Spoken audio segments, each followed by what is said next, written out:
حسن ایک quick comment آپ کا میں چاہوں گا. انیش شروع سے لے کے ابھی تک ہم دیکھ رہے ہیں کہ پریزیڈنٹ ٹرمپ ایک بات کرتے ہیں اس کے بالکل جو ایکشن ہوتا ہے ان کا الٹ ہوتا ہے.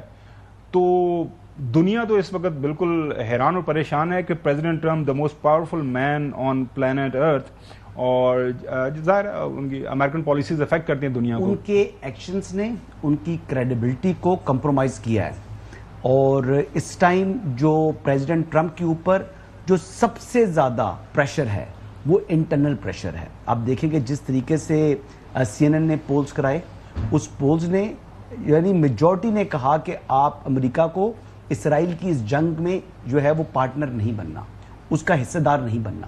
لیکن اس کے باوجود جو اسرائیلی پرائم منسٹر ہیں نیتن یاہو، وہ ایک ایکسٹریمسٹ مائنڈ سیٹ کے آدمی ہیں.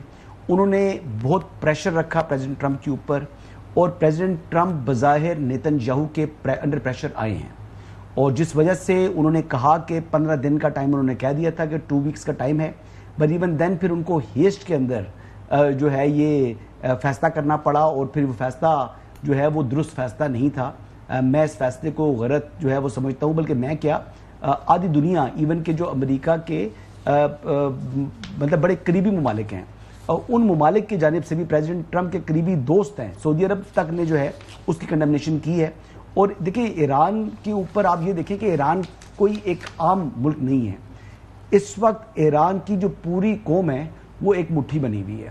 نہ صرف ایران بلکہ آپ دیکھیں تو ساتھ عراق کے بھی جتنے اہل تشیع ہیں وہ سارے کے سارے جو ہیں وہ اس وقت ہم آواز ہوئے ہیں ایران کے ساتھ. نہ صرف عراق بلکہ ایون اگر آپ قطر میں جائیں تو قطر میں بھی ایک بڑی پاپولیشن جو ہے وہ اہل تشیع کی موجود ہے. اب دیکھیں کہ وہ بھی مزید بات کے ساتھ آ چکے ہیں. تو اب یہ اتنا آسان نہیں ہے. ایران کو نہ عراق سمجھا جا سکتا ہے، نہ اس کو افغانستان سمجھا جا سکتا ہے. ایران ہے. ایک ایک کر کے آگے بڑھتے ہیں. غلام حسین صاحب، پریزیڈنٹ ٹرمپ کی کریڈیبلٹی کے اوپر بڑا سوالیہ نشان ہے، کھڑا ہو گیا ہے، کیا کہیں گے؟ جی ہم نے اس کی کریڈیبلٹی کو مطلب اچار ڈالنا ہے. جس طرح ظلم زیادتی کا وہ حصہ بن رہے ہیں، اور پہلے بھی انہوں نے 8 دفعہ غزہ جو ہے اس کی قرارداد جو تھی UN میں اس کو ویٹو کرایا ہے. تو ان کی کریڈیبلٹی کو ہم نے چاٹنا ہے. They have expose themselves badly, they are enemies of the human beings, یعنی انسانیت کی یعنی دشمنی پہ اترے ہوئے ہیں. اور اسرائیل جیسے گنڈے اور بدماش ریاست کی حمایت میں یہ ایران کے اوپر حملہ کیا ہے، رات کے اندھیرے میں اور دن کے اجالے میں اس کو ڈیفینڈ کرتے پھر رہے ہیں. لیکن آفرین ہے ایران کے لوگوں پر اور پوری ان کی قوم اور فوج جتنی بھی ہے اور جو کچھ ان کے پاس ہے، انہوں نے مقابلہ کیا ہے، اور کم از کم اسرائیل کو ایک ایسی شکست سے دوچار کیا ہے جس کا ان کو خواب بھی نہیں کبھی سے آیا تھا. بالکل صحیح. اور آپ کو بھول جاتا ہے کہ ابھی پہلے دن جب اسرائیل نے حملے کیے تو دوسرے دن سے ہی اس نے رونا شروع کر دیا نیتن یاہو نے کہ امریکہ اس کے اندر شامل. ناظرین، ہمارے ساتھ آصف درانی صاحب بھی اس وقت گفتگو ہیں، فارمر امبیسڈر رہے ہیں ایران میں، UAE کے اندر، ساتھ ساتھ افغانستان میں بھی، لہٰذا کافی اچھی گرپ ہے اس ریجن کے اوپر. لیکن سب سے پہلے میرا جو ان سے سوال ہے وہ یہی ہے پریزیڈنٹ ٹرمپ کی جو کریڈیبلٹی ہے اس حوالے سے. بہت شکریہ آصف علی درانی صاحب. سر سب سے پہلے تو میں آپ کی توجہ دلاؤں گا، ہماری ملاقات ہوتی ہے ہمارے فیلڈ مارشل کی، وہاں پہ سید عاصم منیر صاحب کی پریزیڈنٹ ٹرمپ سے 2 گھنٹے کی ملاقات.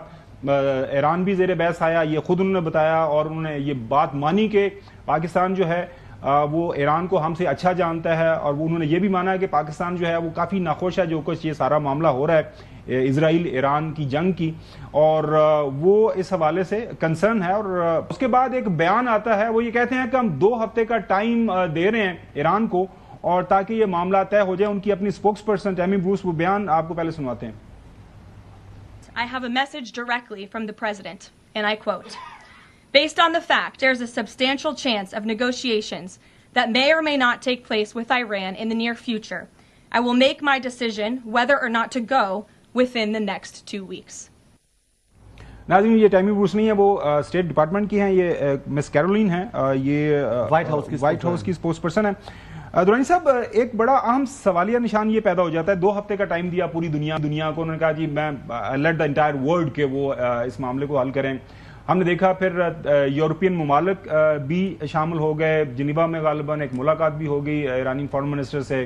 اس کے بعد ایفرٹس جو ہم نے دیکھا کہ شروع ہو گئے ہیں اس فارسی سطح کے اس کو کے اوپر حل کیا جائے. 2 دن کے بعد 2 دن بھی انتظار نہیں کیا اور یہ حملہ کر دیا.